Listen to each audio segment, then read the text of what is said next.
When you look out the window at a fresh layer of winter snow, you probably just see the friction of a delayed commute, Oh, yeah, definitely. You just see the driveway that needs shoveling. right? The icy roads, the wet socks. It's a hassle. Pure inconvenience. Exactly. But today, we're dropping you back into the reality of a 7-year-old. Because to a kid, snow isn't weather. It is pure, unfiltered potential. It's an entire playground that just fell from the sky. So true. We are taking a deep dive today into some fascinating excerpts from a story titled Angelina and the Magic of the Kindness Snowstorm. Which, I mean, on the surface, it sounds like a very simple children's tale. It really does. But our mission for this deep dive is to show you how this story uses this incredibly vibrant magical realism as a masterclass, really. It absolutely is a masterclass. Right. It uses it to explain the complex, real-world mechanics of empathy, compassion, and the literal transformative power of inclusion. Because it takes these incredibly abstract, high-level sociological concepts. The heavy stuff. Yeah, the kind of group dynamics and psychological barriers that researchers write dense academic papers about. And it distills them into visual, tangible rules. It creates a universe where human emotions have immediate physical consequences. Which is such a powerful tool for teaching kids. Okay, let's unpack this and set the scene right away. Right. We want to show you how that universe operates, because the imagery does a lot of the heavy lifting here. Oh, the imagery's fantastic. We open in a place called Maple Hollow on a bright winter morning, and the text gives us this brilliant sensory detail immediately. The blanket of tiny diamonds? Yes, the fresh snow is sparkling like a blanket of tiny diamonds. Which tells you right away it's not just frozen water. No, it's treasure. It's an environment that is just demanding to be interacted with. And we immediately meet our 4 main kids, right? Mia, Max, Harper, and Toby. Right, and they run outside for recess, and Mia suggests the classic winter activity. Making snow angels. Making snow angels. They all plop down into the snow, and the text really emphasizes the physical action of it. Swish, swish, swish, swish. The snow is spraying everywhere as they move their arms and legs. They are physically stamping their joyous energy right into the ground. And the fascinating part is that they are entirely unaware of what they are actually invoking. Right. They're just playing. Exactly. But they are essentially carving outlines into the earth. They're creating vessels waiting to be filled by the emotional energy they are expending. Until Max notices something. He's looking to the ground, and one of these snow angels looks different. It's glowing. Yeah, its wings are shimmering with this soft glow. Max points at it and asks a question that would just stop any of us in our tracks. Did that snow angel just blink? Right. I mean, imagine seeing that. The ultimate disruption of the natural order for a kid on a playground. It completely shatters their reality. And before anyone can even process the impossibility of a blinking imprint in the snow, we get the inciting incident. The text just says, POOF. I love the suddenness of that. Just poof. The snow angel lifts off the ground, floating into the air, surrounded by this swirling cloud of sparkly snowflakes that look like glitter. And she introduces herself as Angelina the Snow Angel. But she doesn't just offer, like, a generic greeting. She gives them a very specific reason for her existence. Which is a crucial detail for understanding the magic system here. She says, snow angels come alive when kids make them with joyful hearts. Joyful hearts, that right there establishes the foundational rule of this entire narrative universe. Okay, let's unpack that rule. What does that tell us about the nature of magic in Maple Hollow? Well, it creates an immediate cause and effect relationship between internal human emotion and external reality. So it's not just random magic. No, the magic in Maple Hollow isn't an arbitrary force falling from the sky independently of the people who live there. It is intrinsically linked to and generated by human feeling. It really reminds me of that visceral childhood feeling where your imagination feels so powerful it could almost manifest physically in the room with you. Like you could just will it into existence. Exactly. Yeah. But here, it actually does. I mean, if they had gone out there and made those snow angels out of boredom or obligation. Or while arguing with one another over who got the best spot on the lawn. Right. Angelina would not exist. The joyful hearts rule sets up the core theme. Your inner feelings have outward, visible impacts on the world around you. It creates a fully responsive environment. The playground is basically acting as a mirror reflecting their collective emotional state back at them. A mirror that takes on a life of its own. Precisely. Once the reflection is cast, it becomes autonomous. But this glowing manifestation of joy isn't just an aesthetic light show. She's not just there to look pretty. No, she has a job to do. She has an immediate utilitarian agenda. Angelina flutters those snowy wings, looks around the playground, and tells the kids she has a special mission today. But she adds a crucial caveat. Right, she says, I can't do it alone. Which is so interesting for a magical being to say. Toby asks what the mission is, and Angelina just points toward the far corner of the playground. Where the new kid is. Yeah, there is a little boy sitting quietly on a bench, entirely by himself, just watching everyone else play. The classic outsider scenario. Angelina whispers the context to them. She says he just moved to Maple Hollow, and he feels lonely. And Mia, without missing a beat, steps up and says, we can help. The magic has identified a rupture in the social fabric, but it demands that the humans volunteer the solution. It's a fascinating division of labor between the supernatural and the mundane. It really is. You know, I found myself actually pushing back on the logic of the story right here. Oh, really? How so? I kept thinking of this in terms of a basketball analogy. Okay, run with that. So Angelina is acting like a point guard who has a wide-open shot at the basket. But instead of taking it, she stops, points to a teammate, and says, you take the shot. passing the ball. Right. I mean, she has magical shimmering wings. She literally just appeared out of thin air in a poof of glitter. She clearly has power. Exactly. If she possesses the supernatural ability to manifest from a joyful heart, it seems like she could just fly over there, do a magical twirl, and fix the boy's loneliness herself. Give him a magical hug or something. Yeah. Why rely on a group of 7-year-olds to execute the mission? Well, think about what happens if the magic solves the problem. Everything is fine. But the kids learn absolutely nothing about their own agency. The magical being in this text is functioning merely as a facilitator, or a scout, The scout, yeah. because the story is explicitly trying to communicate the lesson that kindness makes people feel welcome. Right, not magic spells. Exactly. If a glowing angel swoops down and performs a magical happiness spell on the new kid, altering his emotional state through supernatural means, that isn't kindness. That's just mind control, basically. Right. It's an intervention that entirely removes the human element from the equation. It would bypass the actual work of building a community. The true magic in this universe, the magic of friendship and inclusion, requires human empathy as its activation energy. So Angelina is just the spark. Angelina is a manifestation of their own collective conscience, highlighting a blind spot in their awareness. A blind spot. I like that. Because in any group setting, whether you are 7 years old on a playground or 40 years old in a corporate office, we naturally gravitate toward our established in-groups. We absolutely do. We form our little circles. We form circles, and it often takes an external prompt, a disruption, to make us look at the periphery and notice the person isolated on the bench. And Angelina serves as that disruption. She does, but the actual heavy lifting of building a social bridge across the playground remains a uniquely human responsibility. She provides the coordinates, but they have to make the journey. Exactly. And that journey requires real vulnerability, which the story doesn't shy away from at all. It's not perfectly smooth. No. The 4 kids walk over to the bench, and Max makes the first move. He asks the boy a very simple question. Want to make snow angels with us? Want to make snow angels with us? And the text gives us a detail here that is so grounded, it almost feels out of place in a fairy tale. The hesitation? Yes. It doesn't say the boy immediately jumped up and yelled, yes. The text notes, the boy hesitated, then smiled. Such a small but powerful detail. He eventually joins in, and soon they're all laughing, flapping their arms in the snow.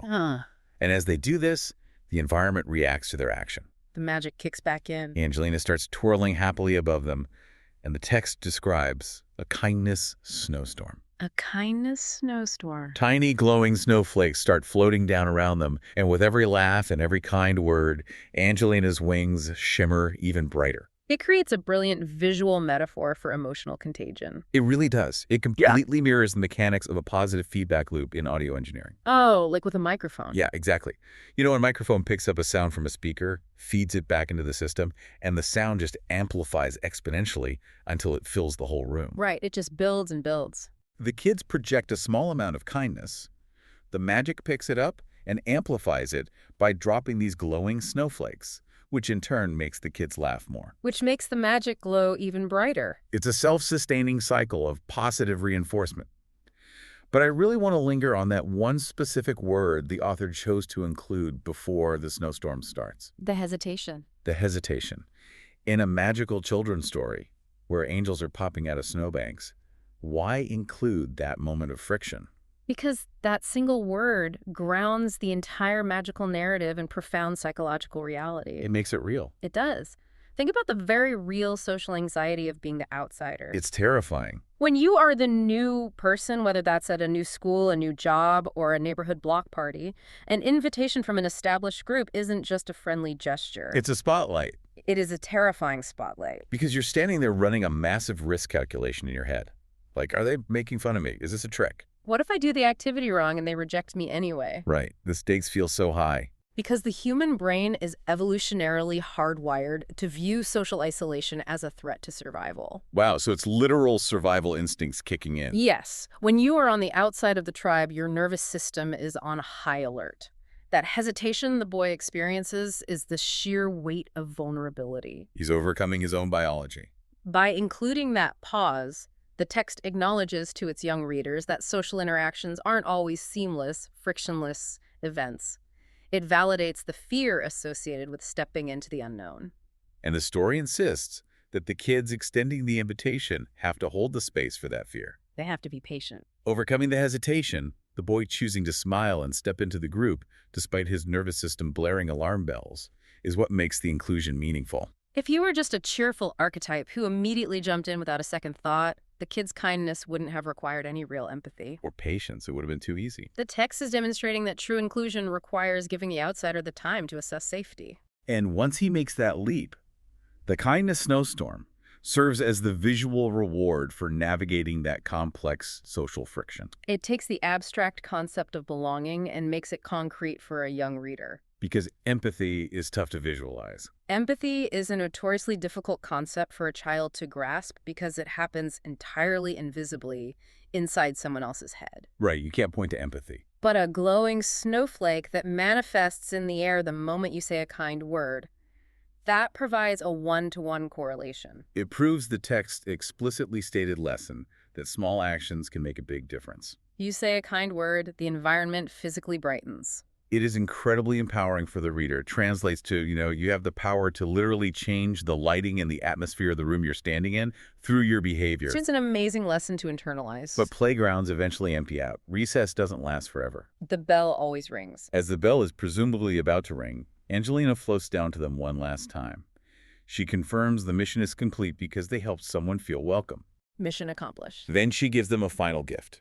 She waves her sparkling wings, and each child receives a tiny glowing snowflake. But the text introduces a crucial twist. It doesn't stay a snowflake. No, it doesn't. The text says it melted softly into their mitten. Such a brilliant choice. And she imparts one final rule to them. She says, whenever you help someone feel included, another snow angel is born. The final lesson. In a swirl of glittery snow, Angelina slowly fades back into the ground.